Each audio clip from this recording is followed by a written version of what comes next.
Hello everyone. तो यार काफ़ी सारे स्टूडेंट का एक कॉमन क्वेरी रहता है कि सर डॉक्यूमेंट्स क्या क्या रिक्वायर्ड होते हैं, हम तैयारी कर ले थोड़ी सी काउंसलिंग की, कौन कौन से डॉक्यूमेंट्स रिक्वायर्ड होंगे। तो यार डिपेंड करता है कि आप कौन सी काउंसलिंग कर रहे हैं, आप ऑल इंडिया कोटे की काउंसलिंग कर रहे हैं या स्टेट कोटे की काउंसलिंग कर रहे हैं। दोनों के लिए रिक्वायर्ड डॉक्यूमेंट्स अलग अलग हैं, बस कुछ चीज़ों का ध्यान रखना है। तो देख लेते हैं। देखो 10th की मार्कशीट, 12th की marksheet, NEET score card, admit card, एक आप आधार कार्ड और ले लो। ये कॉमन डॉक्यूमेंट्स हैं जो लगभग हर एक दूसरे बच्चे को देने होते हैं। उसके बाद में अगर आपकी कोई कैटेगरी है तो आपको कैटेगरी सर्टिफिकेट देना पड़ेगा।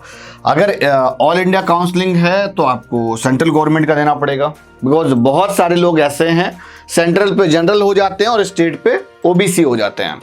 या और भी मतलब इस पे अगर डिफ्रेंशिएट करें तो मतलब एक जैसे बहुत जगह ना एमबीसी कैटेगरी है, कहीं आरबीसी कैटेगरी है, तो वो उन कैटेगरीज में भी आते हैं, तो उनका एक स्पेसिफिक रिजर्वेशन उनको उनके स्टेट में मिल जाता है। तो इसके लिए उनको स्टेट कोटे का सर्टिफिकेट चाहिए होता है।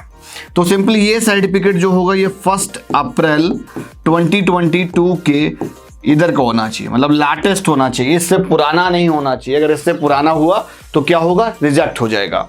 अब यहाँ पर दूसरा क्या है, डोमिसाइल। देखो ऑल इंडिया कोटे के लिए कोई ज़रूरत नहीं होती है, कोई भी डोमिसाइल से उसका लेना देना नहीं होता है, बिकॉज ये 15% वाली सीट जो होती है वो सेंट्रलाइज्ड काउंसलिंग है। तो इजेंट मैटर आप किस स्टेट से हो क्या हो। हाँ, जो इंटरनल कोटे की सीट्स रहती हैं उस केस में उनको कुछ ना कुछ बैकअप प्रूफ रखना पड़ेगा। जैसे ड्यू इंटरनल कोटा 85% के लिए जा रहे होते तो आपका 12th का ना वहां से होना चाहिए, पासिंग दिल्ली से होना चाहिए, तभी मिलेगा।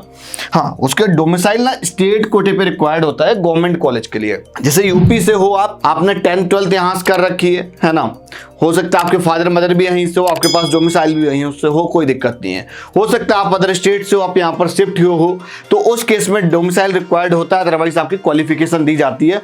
हर एक स्टेट के एक अपना अलग अलग स्पेसिफिक स्टेट ऑफ एलिजिबिलिटी होता है, जिसके बेसिस पे हम वहाँ के स्टूडेंट्स को रिजर्वेशन मिलती है। अगर हम कहीं पे भी जाएंगे, अगर यूपी का देखेंगे तो 10th 12th अगर है तो कोई दिक्कत नहीं है। अदरवाइज आपने अगर 10वीं 12वीं बाहर से कर रखी है, उसके बाद भी अगर आपके पास सर्टिफिकेट भी है ना उत्तर प्रदेश का, तो आप अप्लाई कर दो, आराम से आपकी अलॉटमेंट हो जाएगी। लास्ट ईयर मैंने एक बच्चे की करी थी।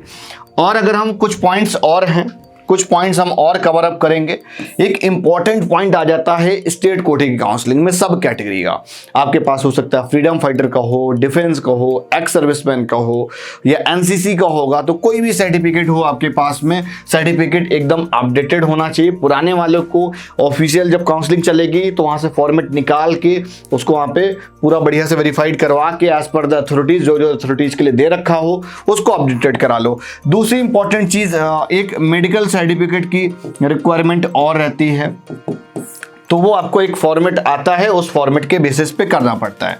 अब जैसे सब कैटेगरी का मतलब आप पीडब्ल्यूडी भी हो सकते हो। अगर आप पीडब्ल्यूडी होगे तब भी आपको पुराना सर्टिफिकेट तो वैसे ही रहेगा, लेकिन आपको एक फॉर्मेट में रिन्यूअल कराना पड़ जाएगा। तो जब आप रिन्यूअल कराओगे तभी आपका वैलिड होता है। बहुत बार क्या होता है कि हमारे पास फ्रीडम फाइटर है तो, और हम पुराना वाला लेके पहुंच गए कि भैया हमको सीट दो, तो ऐसे आपको सीट नहीं मिलेगी। आपको प्रॉपर फॉर्मेट निकालना पड़ेगा और इस पर वेरीफाई कराना पड़ेगा। जब अटेस्टेड करा के ले जाओगे तब आपको सीट मिलेगी। जिसके पास में ये वाला सर्टिफिकेट है ना उत्तर प्रदेश में, और ये वाला, तो मतलब भाई साहब आपकी तो मतलब मैं बोलूँगा चांदी ही चांदी है। एनसीसी और फ्रीडम फाइटर, ये दो सर्टिफिकेट ऐसे हैं जो आपके लिए बहुत बढ़िया साबित हो सकते हैं। कास्ट सर्टिफिकेट के लिए और डोमिसाइल के लिए ये जो भी सर्टिफिकेट्स होंगे ये इस डेट के लेटेस्ट होने चाहिए, इस डेट के बाद के होने चाहिए, पुराने नहीं होने चाहिए। पुराना होगा रिजेक्ट हो जाएगा। इन्हीं चीज़ों का ध्यान देना होता है। और एक रिपोर्टिंग टाइम पे एक डॉक्यूमेंट्स रिक्वायर्ड होते हैं। जब आप फिजिकली चल के जा रहे होते हो ना कॉलेज के अंदर, तब आपको सारे डॉक्यूमेंट्स और डीडी वगैरह लेके जानी पड़ती है ना।